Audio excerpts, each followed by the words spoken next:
Hola, soy Ubaldo Lescano y bienvenidos al podcast de Service Design UX. Aquí escucharán temas enfocados en el diseño centrado en las personas, tips y todo lo que les puede ayudar a crear mejores servicios. Bienvenidos al episodio número 3 de Service Design and UX. En este episodio les voy a hablar de lo que significa Design Research. Y quiero empezar con una frase de David Kelley de IDEO que dice: el principio más importante de Design Thinking es la empatía para las personas por las que estás tratando de diseñar. ¿Qué significa esto? De que siempre la persona va a estar al medio y siempre la persona es la que nos va a dar finalmente esta solución enfocada en darle una mejor experiencia, ¿no?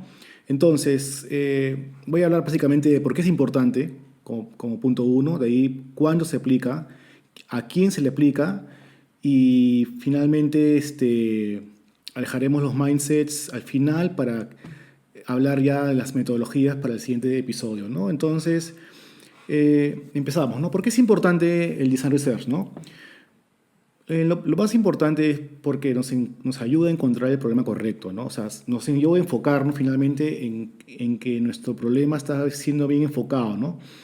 Y me valida realmente si estoy en la dirección correcta o no de la solución a futuro, ¿no? De ahí también me ayuda a comprender mejor los comportamientos de las personas, ¿no? O sea, sé justamente si estoy haciendo un research correcto, si la persona o mis hipótesis que estoy lanzando son de alguna manera se cumplen y puedo profundizar o puedo, digamos, decir no, estoy equivocado y puedo reajustar, ¿no? Entonces, finalmente es importante al inicio porque me puede alinear mis hipótesis, me puede hacer una idea más clara de lo que quiero conseguir y finalmente me alineo con el objetivo final, ¿no? Porque finalmente si en el negocio me dijeron que tengo que encontrar alguna solución para un problema específico y en el proceso de investigación sale que no es ese el problema, puedo alinear al negocio y decirle, mira, encontré que tu problema A no es el problema A, sino realmente es el problema B, ¿no? Entonces, al inicio ya podemos tener esto más claro, ¿no? Que finalmente, bueno, que unas otras prácticas no tan antiguas, pero digamos que la clásica era que tú te digan una solución ya planeada y te dicen, esta solución es la que tienes que implementar y se acabó, ¿no? Sin haberla validado antes o haberla preguntado si realmente es el problema correcto, ¿no? Porque finalmente es lo que nosotros tenemos digamos, como orden de ejecutar, pero sin entender bien el problema, ¿no? Entonces, obviamente, si hacemos esto en la forma clásica que era hace tiempo, entonces generaríamos al final un problema que era hacer un retrabajo o generar más recursos, más tiempo, más esfuerzo económico, humano, porque finalmente no encontramos la solución correcta y tenemos que, digamos, retrabajar en el camino, ¿no? Esto nos ayuda finalmente a encontrar la solución correcta y todo el esfuerzo, digamos, no sea el correcto, ¿no? No sea adicional a lo que ya deberíamos hacer, ¿no? Entonces, eh, para desarrollar la empatía a nuestros usuarios necesitamos más que escuchar, ¿no? Porque es importante escucharlos, sí, pero a veces no podemos entender muy bien solamente con escucharlos, ¿no? Entonces también necesitamos observar, ¿no? Porque una cosa a veces también es lo que nos dicen, otra cosa es lo que hacen.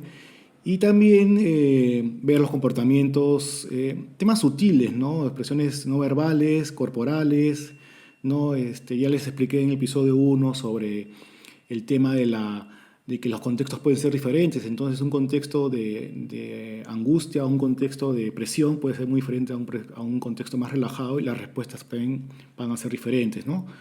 Entonces, pero tengo que generar la empatía, ¿no? También es importante generar la empatía porque de alguna manera yo me vuelvo un usuario con esa problemática y puedo de alguna manera entender mejor la solución que me están diciendo, ¿no? Porque quizás me están hablando de algo que yo todavía no comprendo porque yo nunca lo he vivido, ¿no?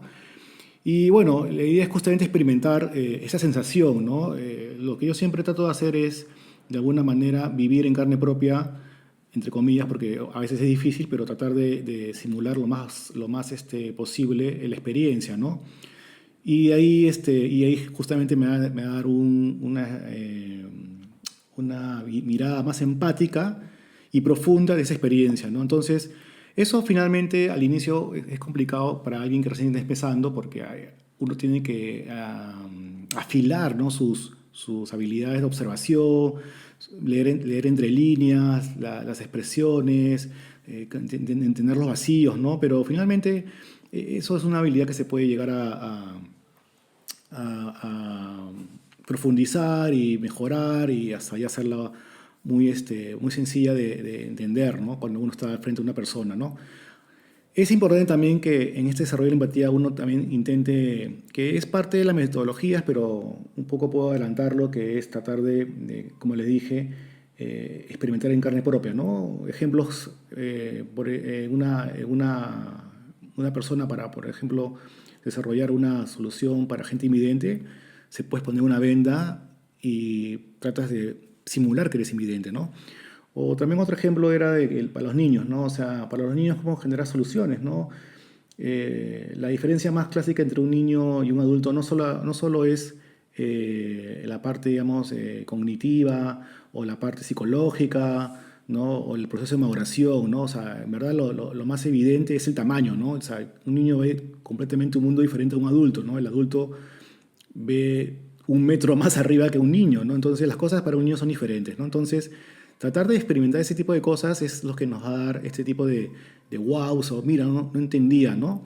Y en general, ¿no? O sea, uno podría tener este tipo de experiencias tratando de simular otras profesiones, ¿no? Y bueno, eso sería la importancia, ¿no? Y ahora es el cuándo, ¿no? ¿En qué momento hacemos el design research? Yo lo había explicado un poquito antes que se hace el inicio. Y si nos guiamos con el doble diamante que expliqué en el episodio 1, es en la etapa de research, ¿no? Al inicio, donde es divergente. ¿Qué significa divergente? Que tenemos la mayor cantidad de información posible que recopilar, ¿no? Mientras más información, mucho mejor. Hay un proceso finalmente de design thinking para toda esta información de alguna manera centralizarla y resumirla y conseguir lo mejor, pero eso es al final. Ahorita lo que tenemos que hacer es conseguir la mayor cantidad de información posible.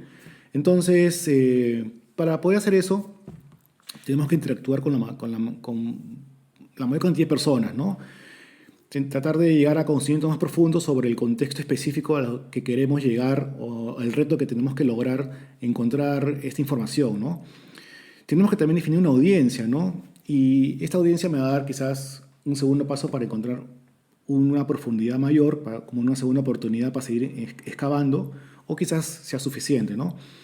El tema es importante al inicio de la audiencia y el tema de la segmentación, porque en un curso digamos, de IDEO te dice que es importante tratar de enfocarse en los extremos, ¿no? Porque los extremos son los que te van a dar más información, ¿no? En un extremo es, por ejemplo, personas que, digamos, en servicio de cliente, que es muy clásico, es un promotor, ¿no? Ese es el extremo de que está fidelizado, que te quiere como marca, que te defiende en redes sociales. Y el otro extremo es el detractor, ¿no? El que se para quejando, de que siempre le encuentra algo malo, te pone comentarios, tiene el récord de quejas en el call center. Entonces, la idea es justamente preguntarle al que no te odia, ¿no? Pero digamos que no tiene una buena relación contigo, porque igual te sigue comprando, pero tiene algo contigo. Entonces, ¿por qué? ¿Qué pasó? ¿Cuál fue la experiencia que le vino, que le fue tan mala para que tenga esa actitud? Y finalmente, a la otra persona, ¿por qué estamos haciendo bien las cosas, ¿no? ¿Por qué finalmente esta experiencia te gustó tanto que tú eres ahora un lover de la marca, ¿no? Un brand lover, ¿no? Entonces, eso es un ejemplo digamos, segmentación. Puedo segmentar por, digamos, clientes, no clientes, los que siguen, los clientes que estaban y los que se fueron. Puedo segmentar, digamos, etapas de un cliente, ¿no? Los clientes que pueden al inicio estar interesados si no compraron, los que sí compraron. Más allá de las clásicas segmentaciones de hombre-mujer, edades, nivel socioeconómico, distritos, ¿no? O sea, siempre tenemos esta data dura de la parte demográfica, pero finalmente lo que nos interesa a nosotros son los intereses de esta persona, ¿no? Porque finalmente el interés es el que va a darnos más, más información, ¿no? Las personas descontentas pueden tener 20 o 40 años y las personas contentas igual, ¿no? Pero por una segmentación demográfica no tengo nada, pero por una segmentación de, digamos, actitudes sí, ¿no? Entonces, eso es, digamos, un tema de a quién y en qué momento entrevistar, ¿no? Después, vendría el quién, ¿no? El quién es básicamente, ya profundizando la segmentación, es que siempre pensamos que en el usuario final, ¿no? Y a veces el usuario final, que ya he explicado hace poquito el tema de segmentaciones, de extremos, ¿no? De conseguir información, si bien es cierto, es una buena fuente de información, a veces no siempre es la única persona que deberíamos entrevistar, ¿no? Y es porque deberíamos, y hablando obviamente de servicio, porque este es diseño de servicio, service design, es entrevistar a todas las personas que están involucradas en el servicio, en el proceso del servicio, en el diseño del servicio. Porque si solamente es el cliente final, nos enfocamos en la parte, digamos, de afuera, de lo que recibe, ¿no? Pero ¿qué pasó adentro, no? ¿Qué pasó con la gente que atiende? ¿Qué pasó con el sistema que no funciona o que sí funciona muy bien tal vez? ¿Qué pasó con la parte técnica, la parte tecnológica? ¿Qué pasó con el supervisor? Entonces tenemos otros actores que también nos van a dar mucha información interesante, ¿no? Y eso también nos sirve porque finalmente podemos aterrizar también información, ¿no? Porque el cliente te puede decir, mira, este sistema no me sirve a mí porque finalmente yo yo no uso teléfono celular y no uso una aplicación móvil, ¿no? Entonces, pero tú estás pensando que sí, que tienen que ser todas aplicaciones móviles porque todos son así, ¿no? Entonces, finalmente digamos, el ETI te va a decir, oye, sí, ¿no? Podemos hacer una web tal vez, ¿no? Entonces, no una aplicación móvil. Y sí es posible hacerla. Entonces, tú dices, ok, tengo una solución de web que sí se puede implementar, ¿no? Porque te puede salir el otro que te ven, sí, hagamos una solución con realidad aumentada o realidad virtual, ¿no? Y quizás eso puede sonar interesante, pero no es tangible o no es aterrizable o no se tiene tecnología en la empresa, entonces va a ser más complicado implementarla, ¿no? Y de ahí tendríamos usuarios en general, ¿no? Hasta puede ser digamos, el sponsor del proyecto, ¿no? Porque finalmente él está esperando algo, ¿no? Está esperando una solución. Y nosotros nos podemos enamorar, que ha pasado, que nos podemos enamorar de las soluciones, pero quizás la solución que encontremos no es la que está esperando el negocio. Entonces tenemos que girar el timón y ir para ese lugar porque es lo que el negocio o el usuario está esperando, ¿no? Y siempre hay una pregunta, ¿no? ¿Cuántas personas debería entrevistar? ¿Cuántas personas debería preguntarles, ¿no? Entonces la metodología y la teoría te dicen, bueno, no es la teoría, no, sino la práctica te dice que el punto de saturación son 5 encuestados por segmento, ¿no? Si tengo estos extremos, de que es la persona que es el detractor, serían 5 detractores. Y las personas que son los promotores, son 5 promotores, ¿no? Entonces, pero tengo que tener 5 como mínimo. Pueden ser más, lo que te dice es que a partir del sexto o séptimo ya empiezas a encontrar una recurrencia o repetir información, entonces ya de alguna manera puedes saber que más información ya no es necesario porque finalmente va a ser lo mismo, ¿no? Entonces ya tienes un patrón o encontraste un problema de experiencia en estos segmentos, ¿no? Entonces, vuelvo a repetir, serían 5 los encuestados por segmento, ¿no? Y de ahí vendría el cómo, ¿no? El cómo es cómo hacemos, ¿no? Primero es un proceso, ¿no? Un proceso de cómo hacerlo, ¿no? Primero tenemos que definir un objetivo. El objetivo es qué necesitamos aprender, qué necesitamos entender, ¿no? Una vez que está definido el objetivo, viene con el tema de acercamiento, ¿no? Hay que definir qué métodos vamos a usar para acercarnos. Los métodos los vamos a ver en el episodio 5, ¿no? Porque ahí vamos a explicar, hay, bueno, los clásicos que ya conocen, focus group, entrevistas en profundidad, intercepción, pero hay muchos más, ¿no? Entonces, esos métodos podríamos a definir y obviamente sería ya métodos digitales porque estamos en una coyuntura que ya no hay posibilidad de hacerlo de manera presencial, ¿no? Y sé que va a estar interesante el episodio número 5, ¿no? Entonces, bueno, tenemos definido obviamente con quién vamos a hablar y a dónde vamos a ir en teoría, ir entre comillas porque no vamos a ningún lugar, pero ¿a dónde vamos a ir en teoría sería si es que hace un lugar físico, ¿no? Si, por ejemplo, una cola, a qué counter de retención vamos a ir, distritos, ¿no? Pero en este caso, bueno, vamos a hacerlo digital, así que sea más interesante. De ahí, una vez que tenemos ya definido el acercamiento, tenemos que interactuar, ¿no? Y ahora, obviamente, va a ser digital, pero el tema de más allá del digital o análogo es que el interactuar nos va a dar la información que necesitamos para conocer a las personas, a una persona real, obviamente, y bueno, obviamente en el contexto real sería interesante, ¿no? Ahí justamente vamos a ver ahora en cómo los contextos han cambiado, entonces ya no es un contexto de una cola con fin de mes, ¿no? Sino ya vamos a otro tipo de contextos. Y finalmente, una vez que hemos recibido toda esta información, hay que analizar la información, ¿no? Hay que transformar esta información en conocimiento reunido y finalmente esta agrupación de todos los temas más comunes que se llama el clustering, vamos a finalmente encontrar insights, ¿no? Que es la parte más interesante. A veces no encontramos insights, nos quedamos en hallazgos. Ya explicaré en este episodio 5 la diferencia entre un insight y un hallazgo, pero siempre vamos a encontrar algo nuevo, ¿no? ¿Qué mindsets tendríamos que tener en esta etapa, ¿no?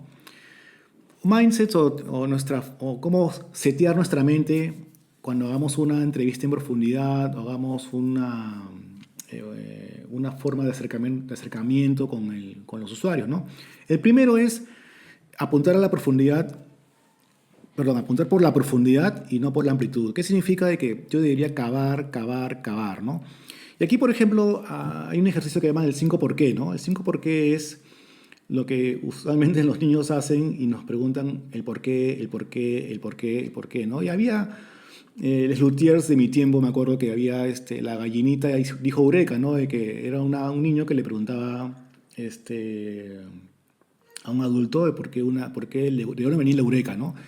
Y le preguntó como 10 veces de dónde venía la Eureka que el adulto se esperó, ¿no? Pero eso es en el sentido, digamos, la broma, ¿no? Pero en verdad nosotros debíamos hacer unas preguntas profundas para justamente llegar a entender mejor el problema y la razón del comportamiento, ¿no? Hay un ejercicio que se llama la billetera, ¿no? Que la pueden buscar en Google, que es de Stanford, ¿no? Que en la billetera tú le preguntabas a una persona de que por qué usaba esa billetera o si no tenía por qué no usar la billetera, ¿no? Entonces la persona te decía, bueno, no la uso porque ya no uso billetes, ¿no? Y esa era, digamos, la primera pregunta. Pero si uno sigue preguntando, habían casos, por ejemplo, que te decían que no usaban billetera después de 5 preguntas de ir cavando porque tenían miedo de que les roben de nuevo. Entonces, ¿cuál era finalmente la experiencia negativa? Era del temor a que te roben, ¿no? O sea, ese era, digamos, el principal problema de la billetera. No que si la billetera era incómoda o no, no que si ya no la usas, ¿no? Entonces, por eso es el tema de la profundidad, ¿no? Hay que ir por la profundidad, ¿no? No hacer muchas preguntas, sino entrar y conseguir lo que realmente está pasando, ¿no? El segundo punto sería enfocarse en observar comportamientos y no solo en lo que dice, ¿no? O sea, ahí implica mucho también un tema de ejercicio, de la habilidad para saber que la persona cómo responde, ¿no? Y justamente si hay cómo responde, uno puede empezar después y decirle, entender que puede repreguntar para entender más, sobre todo por su lenguaje corporal, ¿no? El tercer punto es un toque más visual y alentar la participación. Este es otro mindset diferente que podría ser, por ejemplo, un card sorting, ¿no? Que yo le doy muchas opciones y la persona empieza a ordenar de acuerdo a su criterio, ¿no? Entonces estoy siendo visual porque le estoy mostrando temas de manera tangible, ¿no? En cartas, y finalmente lo estoy ayudando a entender mejor sus prioridades porque está participando de manera activa, ¿no?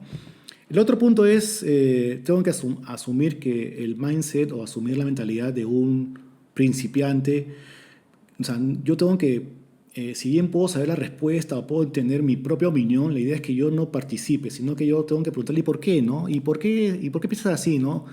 Porque finalmente la persona te puede